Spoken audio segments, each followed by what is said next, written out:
Hi, it is a pleasure for me to present to you part 1 of my review featuring the Mythic Game Master Emulator, 2nd edition.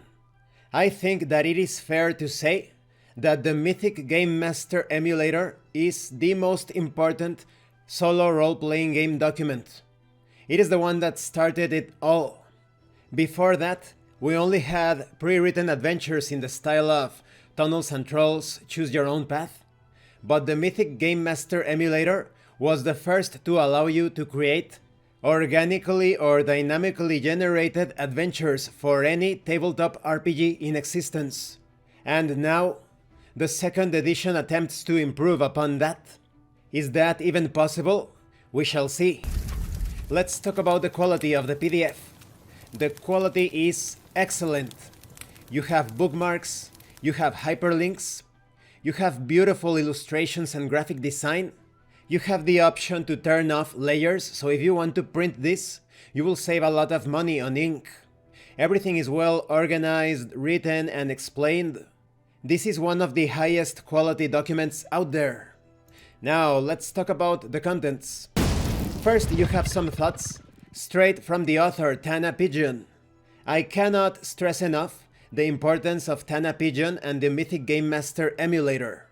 If it were not for the Mythic Game Master Emulator, many of us wouldn't have been able to enjoy many tabletop RPGs, because in some cases perhaps you didn't have a group, in other cases you had a group, but they were not interested in playing a tabletop RPG that you wanted to play, of course. So the Mythic Game Master Emulator was the solution.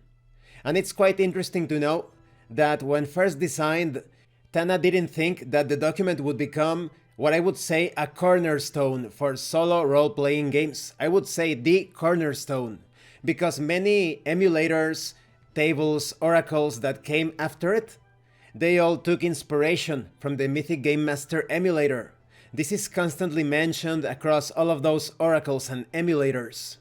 Now, for those of you that are new to solo role-playing games, the Mythic Game Master Emulator replaces a live Game Master with a set of rules that emulate a Game Master's creative decision-making, allowing you to play any role-playing game, solo or in a group, without a designated person to run things.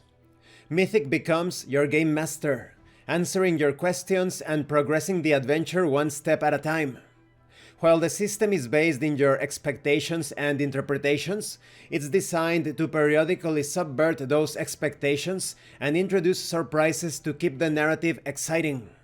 This may sound complicated, but Mythic's core mechanics are deceptively simple, and once you put them into practice, it won't be long before it all starts to click. Mythic uses a few concepts to achieve this end: a yes or no question and answer mechanic, random events that add surprises, meaning tables that offer inspirational prompts for important details, lists tracking important goals and characters which are randomly selected when called for, a scene structure to give your adventure form and order, a chaos factor that changes the tempo of the adventure as you play. So as you can see, it's an exquisite combination of order and chaos. Everything is guided by your expectations and interpretations based on the ongoing context. This makes sure the adventure continues in a coherent fashion, while still allowing for twists and subversions that keep things exciting. There are a number of ways you can use the Mythic Game Master Emulator. For solo roleplay, for example, Mythic is designated primarily for solo role-playing, where you play alone with your RPG system of choice, and use Mythic to answer questions, resolve the action, and guide the narrative along. You can use it for group roleplay with no Game Master.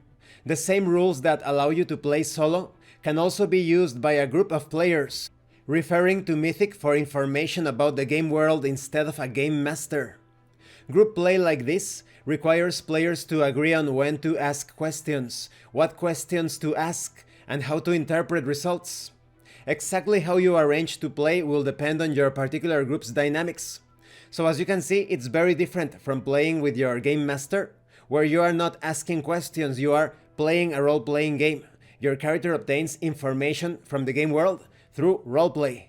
But in the case of Mythic, by asking questions you obtain more details about the game world.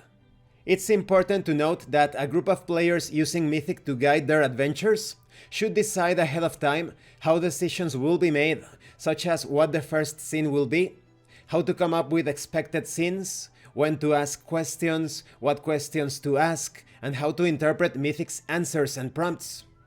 For example, you could decide as a group, have everyone collaborate and make decisions together. You can choose a primary guide. This is a person to have the final say after hearing everyone else's suggestions. You can also have a rotating guide. This is a primary guide that periodically changes according to the scene or according to the role. But apart from all of that, you can also use the Mythic Game Master Emulator to be your co-GM. The tools that allow you to generate adventures on the fly also allow a Game Master to run a traditional role-playing group using Mythic behind the scenes. This gives you the freedom to decide how much you want to come up with yourself and how much you want to discover through play. You could start your adventure with no prep and use Mythic to come up with everything as you go, leaving you almost as surprised as your players.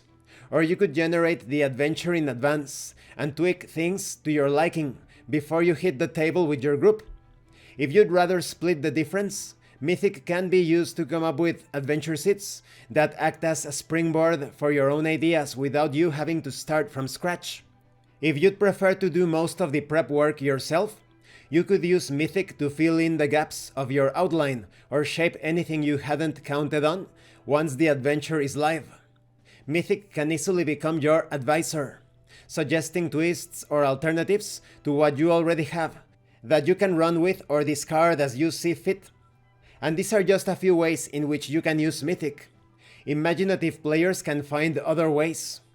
For example, if you love being a game master, you can flip the script and use Mythic to emulate live players instead, asking fate questions to see what the player characters do as you run them through an adventure or published module.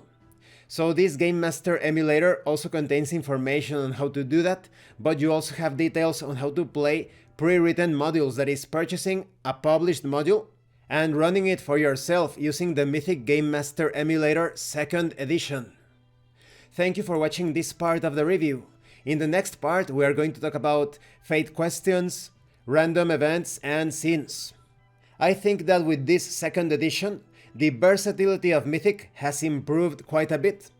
The 1st edition was great, and this is even greater. I am quite curious as to how you can use Mythic to emulate player characters. A lot of you know that I came up with Abraham's method, that is basically a way of using different tools to emulate player characters. I'm going to put a link in the description taking you to that method. So I think I will be using this 2nd edition of Mythic to run my next session of From the Ashes. I am also going to put a link to that in the description. I hope that this review series will also serve as a guide on how to use the Mythic Game Master Emulator 2nd edition. So I would recommend that you purchase it right away. And if you have questions or if you need advice, please take a look at this review series. Maybe you will find something useful here. Thank you for watching this part of the review, and thank you for your likes and your comments.